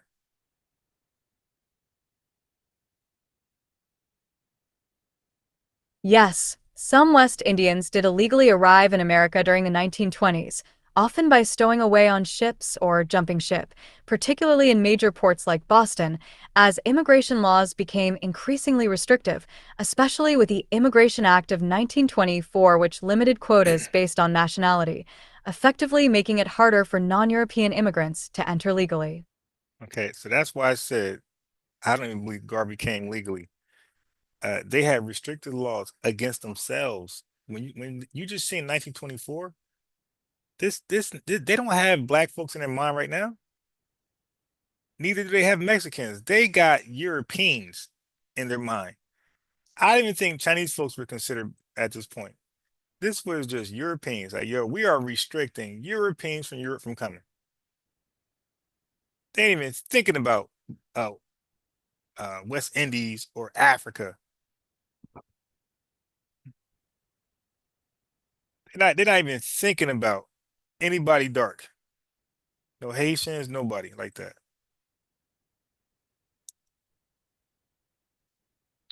Okay, okay, okay. Oh, okay.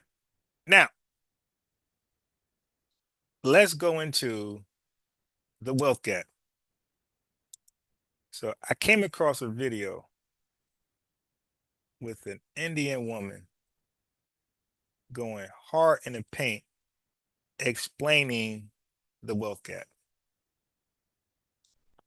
She did a great job with the timeline, all the way from the abolishing of slavery all the way till now. So don't let these tethers talk about now and why we're not working on welfare as though this whole thing wasn't systematic. I'm going to show you clips of how detailed the systematic racism, like the receipt just is there. The receipts are just there. Like you'll be a fool and you'll just be anti FBA. What Tether is, if you're from the diaspora or the continent of Africa and you have these ill views about us, you're a tether. And you would have to just be a tether to deny the receipts I'm about to drop on you. Picture this. It's 1950 and the Smiths, a white family from New York, want to buy a new home in the suburbs for what would be about $62,000 in today's money. Now, meet the Johnsons. They're a black family who also dreams of buying a new home in this neighborhood. The Smiths apply for a bank loan and are quickly approved. The loan was backed by the federal government to boot. The Johnsons apply for a similar loan, but are rejected because banks will only lend to white Americans. While the Smiths begin moving in, the Johnsons can't find a realtor who will show them homes in the Smiths neighborhood, even if they wanted to pay in cash. The Johnsons then try their luck in a predominantly black neighborhood. they're denied a loan again because the federal government refuses to back black buyers anywhere. Picture this. Okay, so Tethers, did y'all consider that? Deliberately being locked out of wealth. Deliberately being locked out of wealth. So that's why I say when they talk that Flash stuff, forward to the year 2000. so when they talk about that stuff, you got to think about what they're doing. Like they're doing more than just talking shit and trolling. They are disrespecting the lineage to the worst degree. They're erasing our past, and language like that amongst the white supremacists with power and legislation, talking like that, white supremacy feel like, hey, we got an ally. Let's FBAs. Okay, you want to delineate? All right, well, let's delineate. Let's put your ass back in, and only you, back in some Jim Crow states. This is dangerous tether talk. The Smiths have paid off their home that's now appreciated in value up to $149,000. The Johnsons, on the other hand, had to rent for the past 2 generations. While the Smiths built wealth and passed it down to their grandkids, the Johnsons never saw a return on their rent. This is not an isolated incident. Scenarios like this have been plaguing Black Americans for generations, and it's only getting worse. Today, Black families have a median net worth of $17,150. Compare that to white families, who have a worth nearly 10 times as much at $171,000. Flash forward to the year 2000. Okay, so locked out of wealth deliberately, and we got Tethers coming over here, looking at us, ignoring all of what we just seen, and saying, you guys need to walk.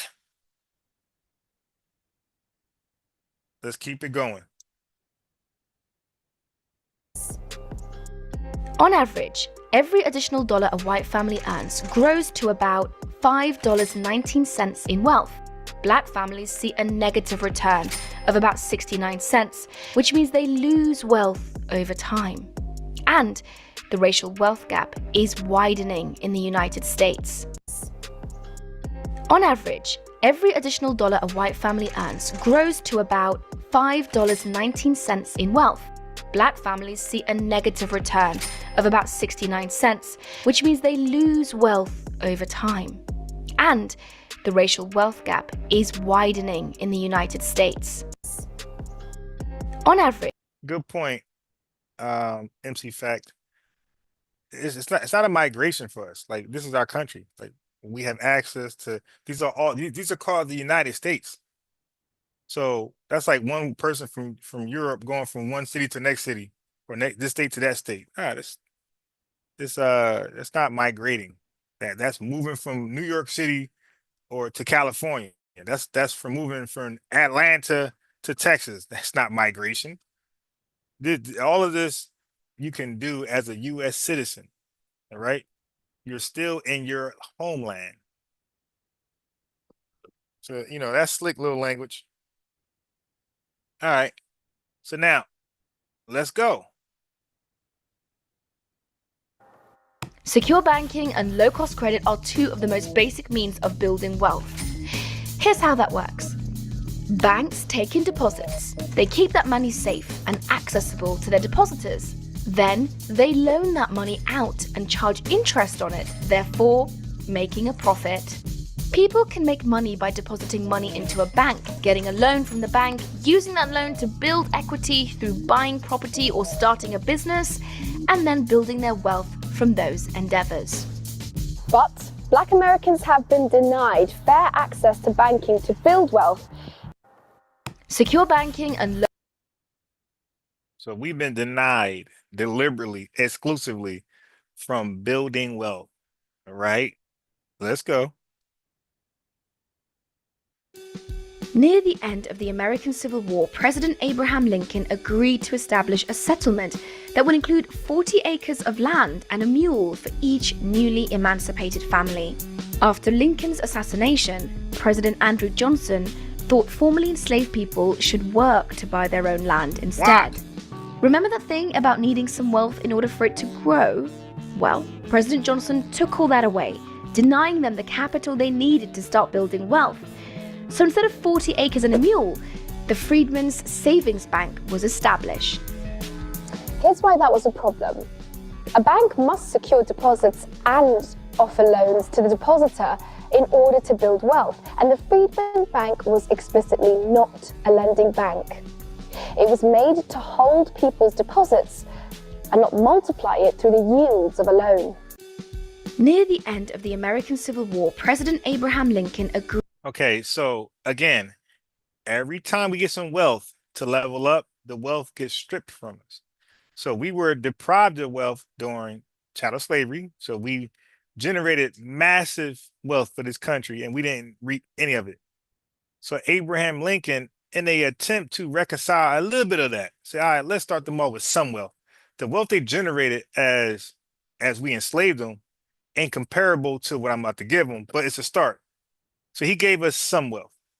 He said 40 acres and a mule. And then the next guy comes and say, nah. So again, they take the wealth from us and say, no, start from scratch. Start from your bootstraps. But the Europeans, the Northern Europeans, Western Europeans, Southern Europeans, Eastern Europeans, when they came over here, they didn't start from scratch with their bootstraps. They were given land grants and other incentives to level up, free education how to farm, okay, subsidies. Nobody came here and went the bootstrap route besides us. And guess what? If some illegals came over here with the bootstraps, because we know they could get assistance as well. But let's say an illegal came with the bootstraps. Well, good for you. But one difference, nobody took it from you over and over and over and kept saying start over. That's what kept happening to us. We bootstrapped, got it from the mud, and they took it. Start over. We bootstrapped, got it from the mud, and they took it over and over and over, all the way till now. Okay, now let her cook. Let her cook. Let her cook. Still, the bank was so successful that in 10 years it handled $75 million.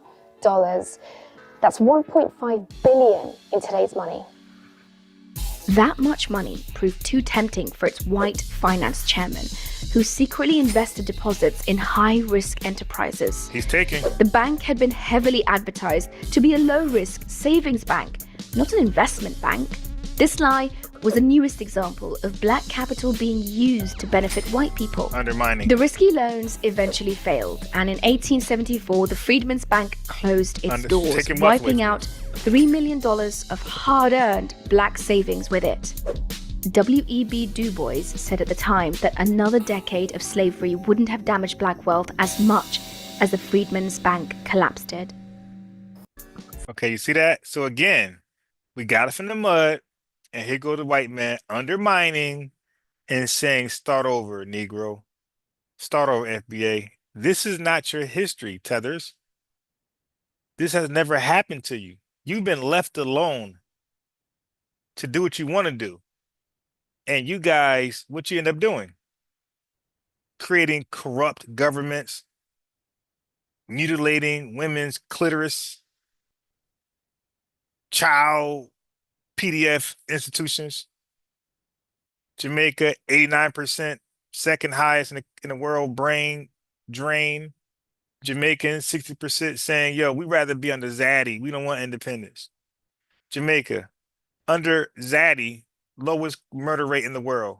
Jamaica, Zaddy leaves, highest murder rate in the world.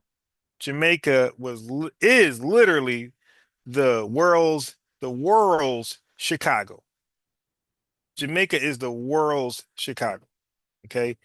If Chicago, the city, is in the minor leagues, then Jamaica's in the major leagues. If Chicago is the G League, the city, then Jamaica is the NBA. All right. But she ain't done cooking, because listen to her timeline, her receipts of timeline. This is amazing how she did this one. I wrote her, I had to give her props. I said, sis, you did your thing on this one. Her timeline is sharp. She showed you how we just kept getting stripped and stripped and stripped, locked out of the wealth. An organized plan, a conspiracy, what they would call it. RICO, right? Ain't that a RICO? Because it's still doing it. American government. Ain't that still RICO? It's still doing it. Okay. Here we are.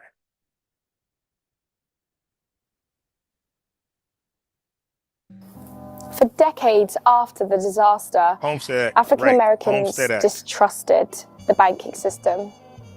The few banks that would take their deposits wouldn't loan money to them, effectively using African American money to build more white wealth.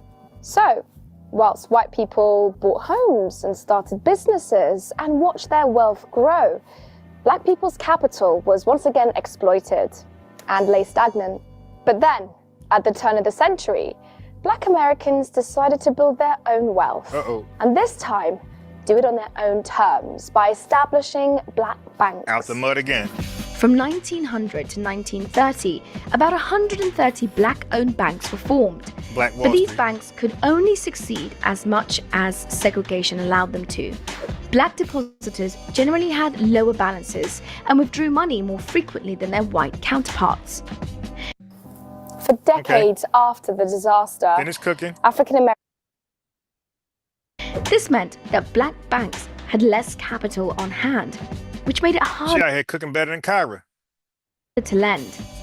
Without enough lending, economic mobility in black communities was stunted. Black banks were very Wait, separate. let me get that back. Let's run that back. This meant that black banks had less capital on hand, which made it harder to lend.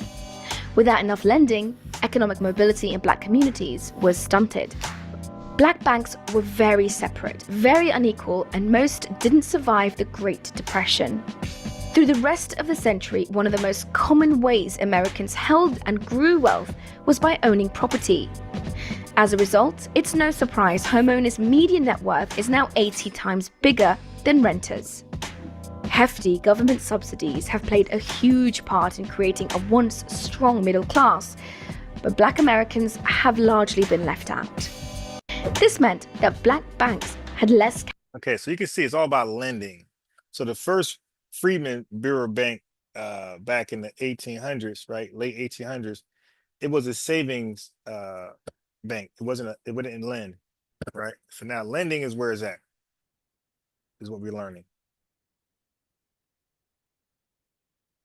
One of the best examples of this comes from President Franklin Roosevelt's New Deal program designed to build back American wealth after the Great Depression. It was 1934, and the Federal Housing Administration had just been created to insure home loans. Would the FHA guarantee that mortgages would be covered even if homeowners couldn't pay? Banks could make out loans without fear of losing money. This was one of the biggest wealth-building measures of the century. Historians have gone so far as to call it white affirmative action. Purposefully and critically, it left out black Americans. The federal government didn't just insure mortgages anywhere. They published risk maps where the least desirable, riskiest areas were colored in red. Risk was completely determined by race. The more black residents in a neighborhood, the more risky. One of the best examples. Okay, so it's funny because Tethers, they come over here and they try to demonize assistance when none of them do anything without assistance, right? Unless you come over here like Vivek, all you guys experience some type of government assistance, but they would shun it when it comes to us. So with us, they will talk about assistance is the worst thing ever. But the New Deal, it was nicknamed white affirmative action. Looking back, the New Deal, that's all white folks know is assistance. Slavery was assistance. Jim Crow for the South was assistance. That's all they know. But for us, assistance, no. So obviously in this country, assistance is needed to as a stepping stone for you to level up. But again, Tethers come over here and try to talk down on assistants because you know why? They want us to start all over, get it from the mud, get it from the mud. So assistants, when you have assistants, you're not in the mud just yet. But the goal for all these haters, these Tethers, these racists, they want us to start all over and get it from the mud. They don't want us to have any leverage, no step up.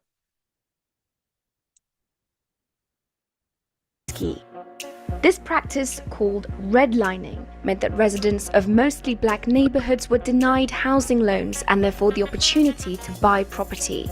Black families like the Johnsons were also shut out of mostly white neighborhoods for fear that their purchase would flip the neighborhood to risky. Even though housing discrimination was outlawed by the Fair Housing Act of 1968, Black people today still face unequal barriers to housing by way of denied home loans and undervalued properties. Black Americans still face exploitative financial conditions, whereas white Americans have a better chance to build wealth. In the system, reasonable loans and low-cost credit options are made available to white communities, whereas predatory and higher-risk loans and credit is offered to black communities. All right, so at this point, you know, some of us know where these dots are. She's connecting the dots, and some of us know what it's painting at this point. Okay, and this is what Tethers are mad at. This is where some white folks are mad at. This undeniable history of white society intentionally locking out FBAs exclusively out of wealth.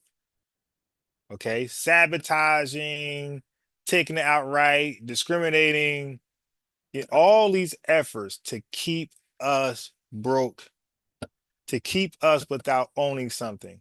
Okay, so this is what Tethers are mad at. Now she drew a timeline from the abolishing of slavery, President Abraham Lincoln, and look where we are now. She's almost in modern era. So she by herself has shown some type of receipts, some paper trail from this country, my fault, from this country, intentionally locking out FBAs from wealth.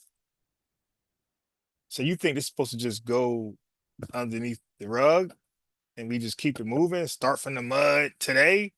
So when you hear these Tethers say, hey man, I got a degree in engineering, and guess what? Ain't too many FBAs in that school. It's a lot of Tethers there.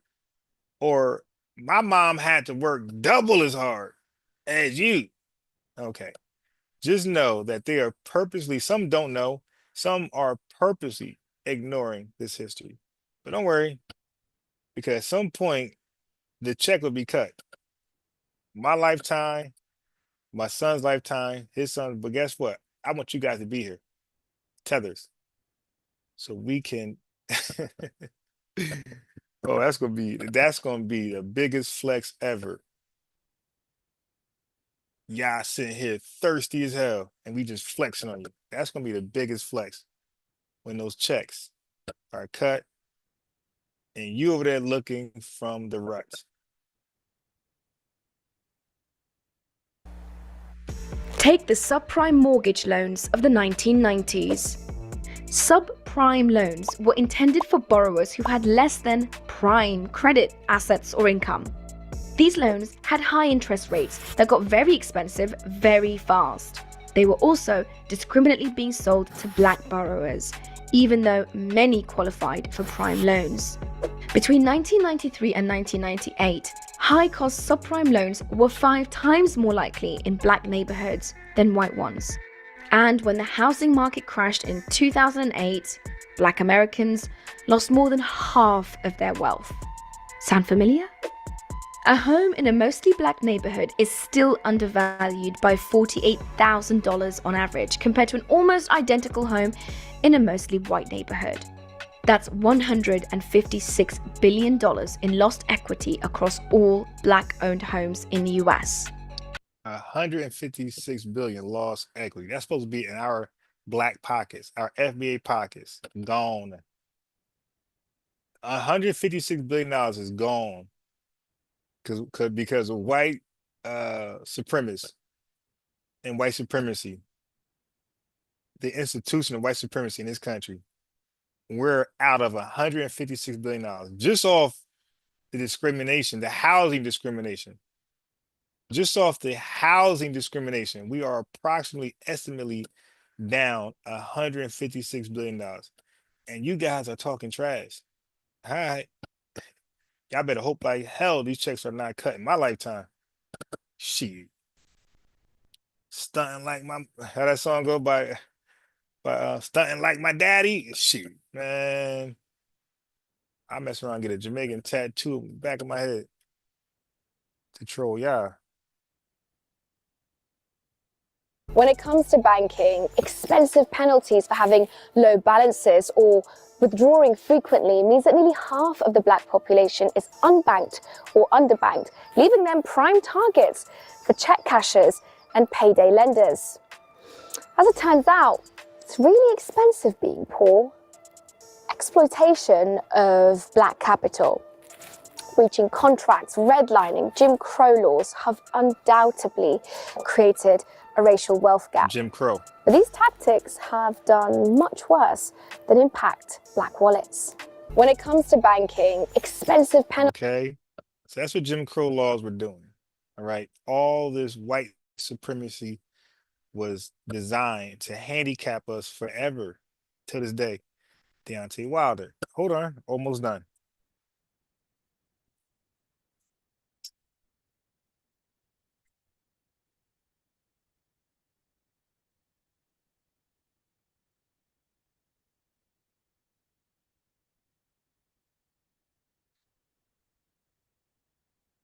We're almost done. 3 more videos and we are out of here.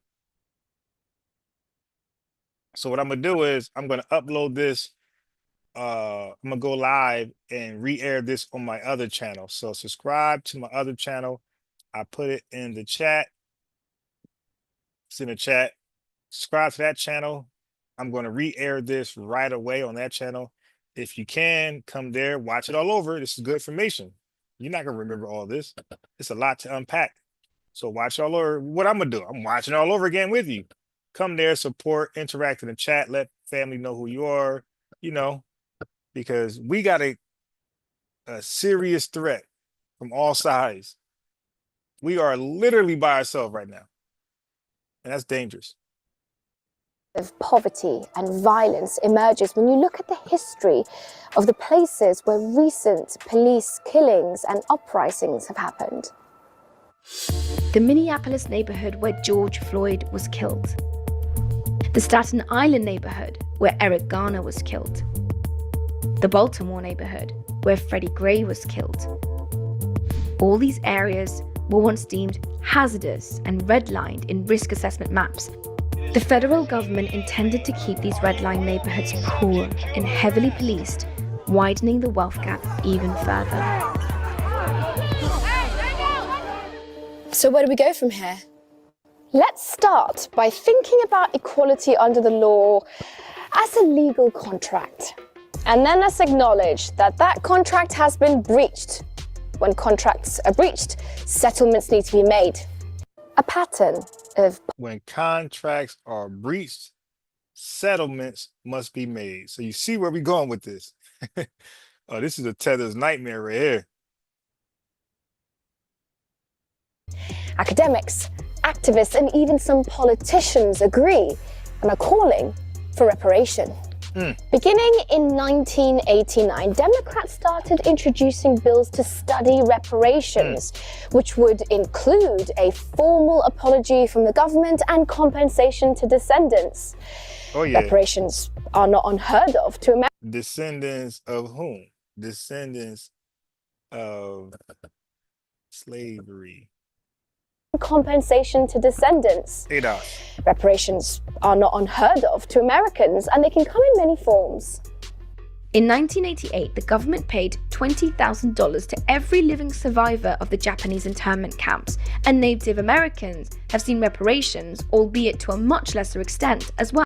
Were those handouts, again, like all they do, listen, ignore it. None of that stuff bothers me. It's like, okay, It doesn't bother Tariq Nasheed and a lot of folks who support him on this channel. Y'all could say handouts, y'all could say lazy, all y'all want. All we say is cut the check. You dig? However you want to call it, cut the check. Well, Reparations for descendants of slavery could look like compensations for wages lost or discriminatory practice. It could be a more holistic approach that would see a bolstering of community growth. Academics, activists, and even some politicians. Speaking of academics, nobody listening to me should be subscribed to that clown, that tether. Okay? since so much discrimination has occurred around housing, one solution could be creating a down payment assistance fund, real money that could appreciate through home ownership. The government could also fully fund childcare, allowing more black parents to stay in the workforce. Evidence shows this would create economic benefits to the state and federal governments in turn. Win-win.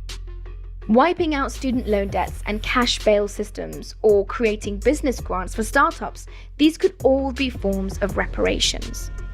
And it doesn't have to stop with the government. Some private banks and universities with a history of enslaving black people have set up college scholarship funds to start chipping away at their wrongdoing.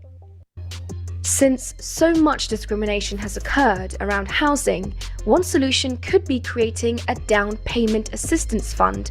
Okay, so there you have it, man.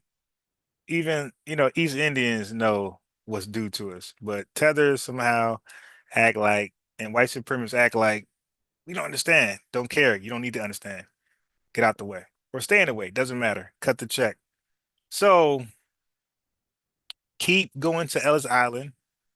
Keep avoiding the smoke, which you heard, the violent Jim Crow South. That's what made us. What made us who we are was experiencing the violent Jim Crow South. You can't relate. You're not like us. It's okay. It's okay. You went to Ellis Island. We were in the violent Jim Crow South. You know nothing about that. Garvey wanted no smoke with that, and none of you Tethers wanted any smoke with the Jim Crow South. We were there. We were there. You dig? So you know how we say the hood today, from the hood, and that makes a different type of person. Well, we should now forever say, I'm from the South. I got Southern roots. Matter of fact, I'm from the Jim Crow South. Let's say it like that. You got folks from the South. I'm from the Jim Crow South. With that being said, I'm out of here. Hey, everybody. I put my other channel in the chat. Go subscribe to that. Go there now. I'm going to be airing this again there right now. I think I did a great job with this video. I think I started at 5 a.m. I think I did a great job presenting this live. Peace. FBA1.